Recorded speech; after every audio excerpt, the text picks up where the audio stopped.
So చాలా మందికి వచ్చేసరికి అసలు ఇప్పుడు డేటా అనలిస్ట్ ఉంది, ఏదో ఒక కోర్స్ నేర్చుకుంటారు. సో అంటే ఫుల్ స్టాక్ నేర్చుకుంటారు. నేర్చుకున్న తర్వాత ఏమవుతుందంటే అసలు ఇప్పుడు ఫ్రెషర్గా ఉన్నప్పుడు కానివ్వండి, లేకపోతే ఫ్రెషర్గా జాబ్స్ రాక ఎక్స్పీరియన్స్ పెట్టుకొని వెళ్ళిన తర్వాత లోపల ఏం జరుగుతుంది అని చెప్పేసి తెలియదు. అలాంటి ఒక ప్లాట్ఫామ్ వచ్చేసరికి డేటా అనలిస్ట్ జాబ్ ప్లాట్ఫామ్ అనమాట. సో ఇక్కడ ఎక్కడ స్టార్ట్ అవుతుంది, ఎక్కడ ఎండ్ అవుతుందో ఇప్పుడు 1 by 1 స్లైడ్ కూడా చూపిస్తాను. సో ముందుగా అయితే మీరు డిస్క్రిప్షన్లో ఉన్న software courses work support Telegram channel subscribe చేసుకోండి. ఈ వీడియోని ఇంతవరకు లైక్ చేయనట్టు లైక్ చేసి మీ ఫ్రెండ్స్ అందరికి షేర్ చేయండి. సో ఈ ఛానల్ సబ్స్క్రైబ్ చేసుకోండి. ఏమైనా డౌట్స్ ఉంటే కాల్ మీ ఫోర్ ద్వారా కాల్ చేయొచ్చు. ఇక టాపిక్లో వెళదాం. Data analyst. సో దానికన్నా ముందు మీకు తెలియాల్సింది ఇంకొకటి ఉంది, బిజినెస్ అనలిస్ట్. సో ఇక్కడ మీరు స్లైడ్లో చూసినట్టయితే ఫస్ట్ క్లయింట్ అనేవాళ్ళు ఎవరు? సో క్లయింట్ అంటే ఏంటంటే ఇప్పుడు ఒకతనికి ఒక రిక్వైర్మెంట్ ఉంది. ఏంటంటే తన బిజినెస్ అనేది లాస్లో నడుస్తుందా, లాభాల్లో నడుస్తుందా, ప్రాఫిట్లో వెళ్తుందా, లాస్లో వెళుతుందా తెలుసుకోవాలి అని చెప్పేసి అనుకుంటాడు. అప్పుడు ఇతను ఏ సాఫ్ట్వేర్ నేర్చుకోలేదు, సొంతగా చేసుకోలేడు, అతను బిజినెస్ చూసుకుంటా చేసుకోవాలంటే కష్టం కాబట్టి ఇతను సాఫ్ట్వేర్ కంపెనీస్ వాళ్ళని అప్రోచ్ అవుతారు. అతనే క్లయింట్ అంటారు. ఎవరైతే ప్రాజెక్ట్ ఇస్తారో, డబ్బులు ఇచ్చి చేపించుకుంటారో ప్రాజెక్ట్ని, ఏ టైప్దైనా దాన్ని క్లయింట్ అంటారు. ఈ క్లయింట్ అనే అతను ఫస్ట్ ఇక్కడ డేటా అనలిస్ట్ జాబ్ గురించి మాట్లాడుతున్నాం కాబట్టి ఇక్కడ ప్యూర్గా బిజినెస్ గురించి రిపోర్ట్స్ తయారు చేయడమే. ఇక్కడ 2 రకాల వ్యక్తులు ఉంటారు. పెద్ద కంపెనీ గురించే మాట్లాడుకుందాం. మీడియం స్కేల్ అయితే అన్నిటికీ ఒకటే ఉంటాడు. సో ఆ 2 రకాల మనుషులు ఎవరు అంటే మీరు స్లైడ్లో చూస్తున్నటువంటి బిఏ, డిఏ. బిఏ అనేవాడు బిజినెస్ అనలిస్ట్ అంటారు, డిఏ అనేవాడు డేటా అనలిస్ట్. ఈ బిఏ అనే అతనికి ఈ క్లయింట్ అనేవాడు అప్రోచ్ అయ్యి, నాకు ఈ రిక్వైర్మెంట్ ఉంది, నా బిజినెస్ లాసుల్లో నడుస్తుందా లాభాల్లో నడుస్తుందా, ఒకవేళ లాసుల్లో నడిస్తే నేను కొత్త స్టెప్స్ ఏం తీసుకోవాలి, ఎలా చేస్తే నేను లాభాల్లోకి వెళతాను, ఏది చేస్తే లాసుల్లోకి వెళతాను, ఏది చేయకూడదు అని చెప్పేసి అలాంటి రిక్వైర్మెంట్స్ అన్ని కూడా ఈ బిఏ ఇస్తాడు అనమాట, బిజినెస్ అనలిస్ట్. సో ఈ బిజినెస్ అనలిస్ట్ ఏం చేస్తాడు? సో ఇవి రిక్వైర్మెంట్స్ అన్ని గ్యాదర్ చేసుకొని ఈ డేటా అనలిస్ట్కి ఆ వర్క్ని అప్పచెప్తాడు.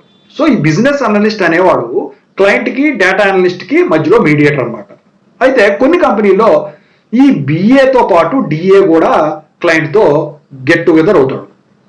ఎందుకంటే రిక్వైర్మెంట్స్ అనేవి మారిపోతుంటాయి, కొన్ని లాస్ట్ మినిట్లో మారిపోయి కూడా ఉంటాయి. అయితే ఇక మొత్తం ఫైనలైజ్ అయిన తర్వాత 3, 4, 5, 6 మీటింగ్లు పెట్టుకుంటారు. నాకు తెలిసి తక్కువ అవ్వదు ఎప్పుడు కూడా.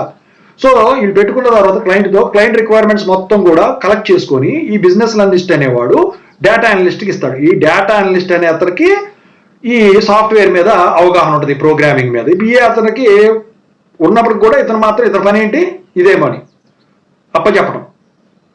అయితే ఈ డేటా అనలిస్ట్ ఏం చేస్తాడు? ఈ డేటా అనలిస్ట్ ఇక క్లయింట్ రిక్వైర్మెంట్స్ అని తీసుకుంటారు కదా, ముందు రిక్వైర్మెంట్స్, ఇక 2వ స్లైడ్ కనిపిస్తుంది చూడండి, రిక్వైర్మెంట్స్ మొత్తాన్ని కూడా గ్యాదర్ చేస్తాడు. అంటే ఫస్ట్ కావాల్సింది ఏంటంటే డేటా కావాలి. ఆ డేటాని వాళ్ళ దగ్గర ఎన్ని రకాల డేటా ఉందో ఆ డేటా మొత్తం రా డేటా అంటారు. ఎట్లా పడితే అట్లా ఎంటర్ చేసిన డేటా ఉంటుంది, దాన్ని తీసుకొని కలెక్ట్ చేసుకొని పెట్టుకుంటాడు. సో అది ఫైల్లో ఉంటుంది అనమాట. అది ఎక్సెల్ ఫైల్ అవ్వచ్చు, సిఎస్వి ఫైల్ అవ్వచ్చు, డేటాబేస్ ఫైల్ అవ్వచ్చు, ఇంకా వేరే కూడా అవ్వచ్చు అనమాట. సో JSON ఫైల్స్ అని చాలా రకాలు ఉంటాయి. ఓకేనా? సో చాలా డేటా సోర్సెస్ ఉంటాయి. సో వాటిల్లో క్లయింట్ అనేవాడు ఏదైతే వాడి డేటాని ఎంటర్ చేశారో ఆ డేటాని కలెక్ట్ చేసి పెట్టుకుంటాడు, శాప్ హ్యానా కానీ ఇలా. అయితే కలెక్ట్ చేసుకున్న తర్వాత ఈడిఏ అంటే ఎక్స్ప్లోరేటరీ డేటా అనలిటిక్స్లో స్టెప్ బై స్టెప్ అనలైజ్ చేసుకుంటాడు. సో దాన్ని ఈడిఏ ప్రాజెక్ట్ అంటాం. అయితే ఇక్కడ అసలైన విషయం ఎక్కడ స్టార్ట్ అవుతుంది తెలుసా? జనరల్గా ఏంటంటే ఇక్కడ వరకు జరిగేదంతా కూడా ETL operation, extract, transform, load. So extract అంటే డేటాని ఎక్కడ ఉందో ఏంటి అని చెప్పేసి, ట్రాన్స్ఫార్మ్ అంటే మనకు రిక్వైర్మెంట్ ప్రకారం పనికిరానిదంతా తీసేసి ట్రాన్స్ఫార్మ్ చేయటం, డేటాను మనకు ఉపయోగపడే దాని విధంగా మార్చుకోవటం. లోడ్ అంటే మొత్తం క్లీన్ చేసేసాం కదా, ట్రాన్స్ఫార్మ్ చేసిన తర్వాత లోడ్ చేసుకోవడం అనమాట మనకు.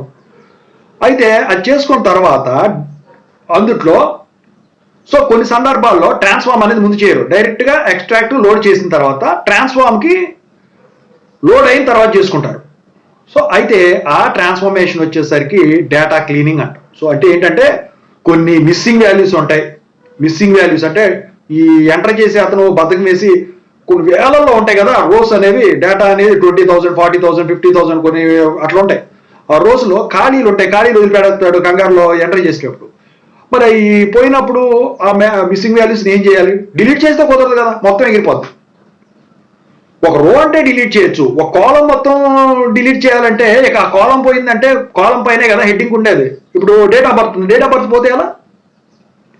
లేకపోతే శాలరీ ఉంది, శాలరీ కాలం పోతే ఎలా? ఒక రో అంటే రకరకాల ఉన్న కాలమ్స్వి ఒక్కొక్క డేటా పోతే రో డిలీట్ చేసినా ప్రాబ్లం ఉండదు, కానీ కాలం చేయదు కాదు. సో ఆ కండిషన్లో ఏం చేయాలి? మిస్సింగ్ వాల్యూస్ అన్నా ఎంటీ వాల్యూస్ అన్నా, ఇక డూప్లికేట్ వాల్యూస్ వచ్చి రిపీట్ అయింది అవి వచ్చినప్పుడు ఏం చేయాలి? ఇలా రకరకాల మిస్ మ్యాచ్ ఉంటాయి అన్నమాట. డేటా రా డేటా అంటాం దాన్ని. సో దాన్ని మార్చగలగాలి, దాన్ని మంచిగా మనకు ఉపయోగపడే ఫామ్లో మార్చుకుంటాం, డేటా క్లీనింగ్ అంటాం అనమాట. సో ఆ డేటా క్లీనింగ్ ఇప్పుడు చెప్పిన మిస్సింగ్ వాల్యూస్, డూప్లికేట్ వాల్యూస్, ఇలా ఏదైతే ఉంటాయో అన్ని డేట్లు మార్చడం, డేట్ ఆఫ్ బర్త్ అనుకోండి ఎగ్జాంపుల్. సో వాటన్నింటినీ మార్చడం డేటా క్లీనింగ్ అంటాం. ఆ తర్వాత ఏమవుతుంది? Next step. సో ఈ డేటా మొత్తం ట్రాన్స్ఫార్మ్ అయిపోయి మనకు పనికొచ్చే విధంగా ఉన్న తర్వాత రిపోర్ట్ తయారు చేయాలి. రిపోర్ట్ అంటే చేతితో రాసే రిపోర్ట్ కాదు, దాన్ని స్టోరీ టెల్లింగ్ అంటాం. అదేంటో తర్వాత చెప్తాను. అయితే ఈ రిపోర్ట్ ఎలా చేస్తారు? మీరు స్కూళ్ళల్లో కానీ ఇంటర్లో కానీ చదువుంటారు. బార్ చార్టు, పై చార్టు, బార్ చార్టు ఇలా ఉంటాయి కదా. సో లీనియర్ గ్రాఫ్ ఇలా అంటుంటాయి చూసారా. వీటిని యూజ్ చేసి మనం దగ్గర ఉన్న డేటాతో పిక్టోరియల్ ఫామ్లో రిపోర్ట్ని తయారు చేస్తాం. సో క్లయింట్కి ఈ రిపోర్ట్ని షేర్ చేస్తాం. ఫైనల్గా దాంట్లో అతను ఏవైతే రిక్వైర్మెంట్స్ అడుగుతాడో వాటి నుంచి, ఆ రిపోర్ట్ నుంచి డాష్ బోర్డ్ని మనం తయారు చేయాలి. డాష్ బోర్డ్ అంటే సింగిల్ పేజ్ అనమాట అది. సో రిపోర్ట్ అనేది మల్టిపుల్ పేజెస్ ఉంటుంది, కానీ డాష్ బోర్డ్ అనేది ఏంటి? Single sheet of paper. So ఇందులో ఉన్న బార్ చార్ట్లో మనకు కావాల్సిన date of birth pie chart కావాలనుకో అది తీసుకొచ్చి పెడతాం. లేకపోతే శాలరీ కావాలనుకోండి, ఎలా ఉంది ఏంటని, లాభాలు లాసులు, ప్రాఫిట్ లాసెస్ ఇవన్నీ కూడా దానికి తీసి చేసామనుకోండి, దాన్ని డాష్ బోర్డ్ అంటాం. ఆ డాష్ బోర్డ్ని ఈ రిపోర్ట్ కూడా క్లయింట్కి మనం షేర్ చేస్తాం పబ్లిష్ చేసిన తర్వాత. సో వాడు కొన్ని వెబ్సైట్లో ఏదో చెప్తారు, క్లౌడ్లో దేనికో దాంట్లో పబ్లిష్ చేయమంటారు. ఇక third party mediating device use చేసి అతనికి షేర్ చేస్తాం. కొంతమంది ఏంటంటే మెయిల్ ద్వారా పెట్టేస్తారు, కొంతమంది ఏమో టీమ్స్ మెయిల్ ఇవి ఉంటాయి కదా, మైక్రోసాఫ్ట్ అవుట్లుక్ దాని చేస్తారు. కొంతమంది ఏంటంటే కంటెంట్ ప్యాక్స్ యూజ్ చేసి దాని ద్వారా షేర్ చేస్తారు. ఇలా రకరకాలుగా ఉంటుంది అనమాట.